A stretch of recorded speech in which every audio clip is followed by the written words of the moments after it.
Assalamualaikum warahmatullahi wabarakatuh. Pada kesempatan ini saya ingin melakukan refleksi terhadap video aksi nyata yang telah dilakukan oleh Ibu Devi Puspita tentang praktek coaching yang telah dilaksanakan. Sebenarnya apa yang sudah dilaksanakan sudah cukup bagus, namun saya hanya ingin memberi sedikit masukan. Memang benar dalam pelaksanaan coaching itu harus mengikuti alur tirta. Nah, yang pertama, tujuan. Yang perlu mendapatkan penekanan dalam tujuan ini nampaknya belum dilakukan oleh Bu Devi.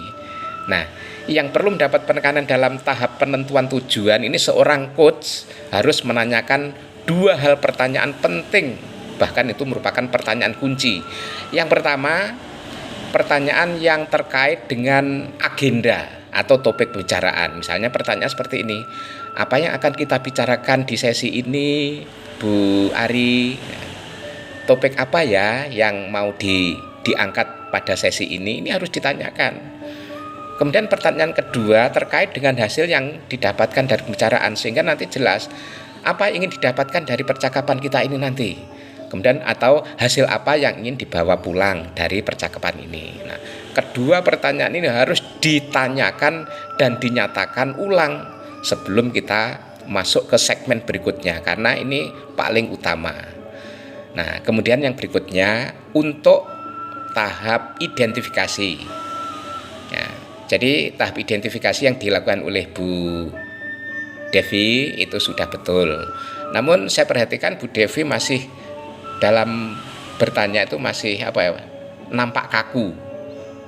Nah, jangan terlalu tegang, buat yang santai dan rileks saja di tahap identifikasi itu. Karena apa? Tujuannya untuk memperjelas situasi yang terjadi saat ini dan juga situasi ideal yang diinginkan. Misalnya pertanyaan-pertanyaan itu yang bisa untuk mengarah ke identifikasi, misalnya bagaimana situasi yang terjadi yang dialami oleh Bu Ari saat ini, kemudian faktor-faktor apa saja yang mempengaruhinya, apakah wali murid tersebut mengetahui penyebabnya, terus selama ini apa yang sudah berjalan baik dan yang perlu diketahui oleh wali murid.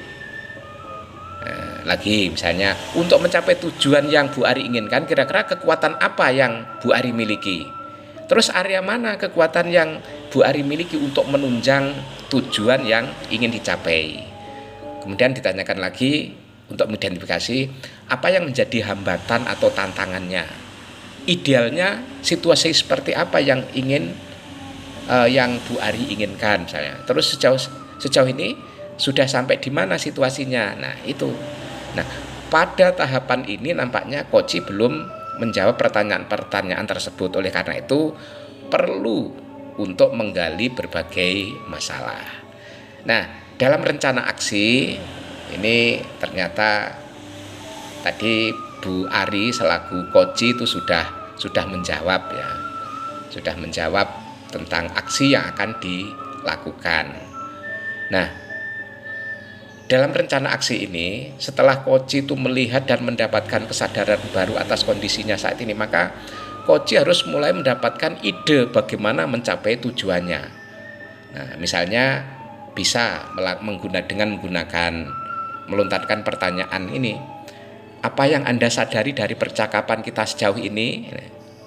Jadi kalau sudah menyadari apa yang menjadi percakapannya, kemudian apa yang perlu dirubah, apa yang perlu diperbaiki atau ditingkatkan, nah, itu. Kemudian diantara yang perlu diperbaiki, kemudian apa yang bisa menjadi pilihan. Jadi alternatif apa saja, kemudian apa ide yang perlu dilakukan Bu Ari, apalagi kemudian bisa selain itu, nah terus dikejar. Nah itu jadi untuk dalam rencana aksi seperti itu. Kemudian di segmen yang terakhir, ya, jadi tahap yang terakhir merupakan percakapan yang digunakan untuk memilih opsi mana yang akan diambil untuk dilakukan atau memastikan komitmen bagi coach. Jadi meminta coach untuk menyimpulkan sesi dan menutup sesi. Nah, itu tadi nampaknya yang belum dilaksanakan menyimpulkan sesi. Suatu contoh saja pertanyaan, jadi apa yang akan dilakukan setelah sesi ini? Tadi memang sudah Bu Devi sampaikan. Terus pilihan-pilihan mana yang paling realistis yang bisa dilakukan.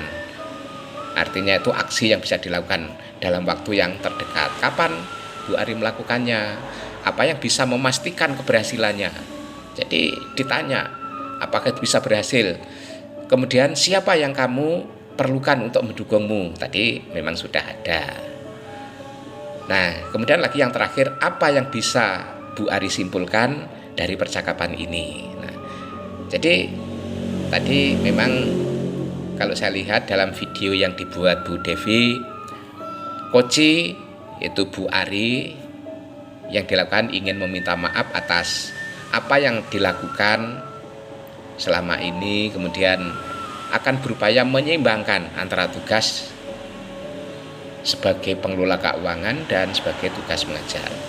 Namun seorang coach harus lebih mempertegas, ya, itu dalam pertanyaan pilihan mana yang paling realistis bisa dilakukan, kapan waktunya, siapa yang mendukung. Nah, itu. Dan terakhir Koci meminta untuk menyimpulkan itu tadi belum dilaksanakan.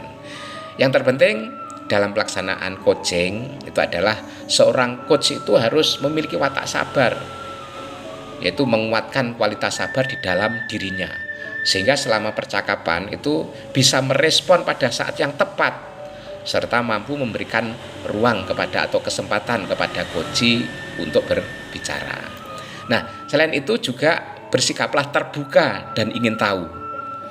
Jadi berniat untuk tidak memberi label atau melabeli pada coach atau apapun yang dikatakannya. Bangunlah kualitas keinginan seorang coach, dan yang terpenting adalah tahan diri untuk memberi nasihat atau memberikan solusi. Jadi jangan memberikan solusinya.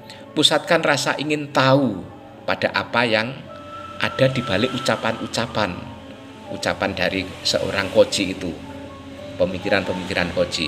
Nah, begitulah Bu Devi refleksi dari saya tentang di video ini. Alur Tirta sudah Ibu lalui dan sudah lumayan bagus, namun masih ada hal-hal yang perlu dibenahi, dan tentunya memang perlu harus banyak berlatih lagi agar bisa menjadi sempurna.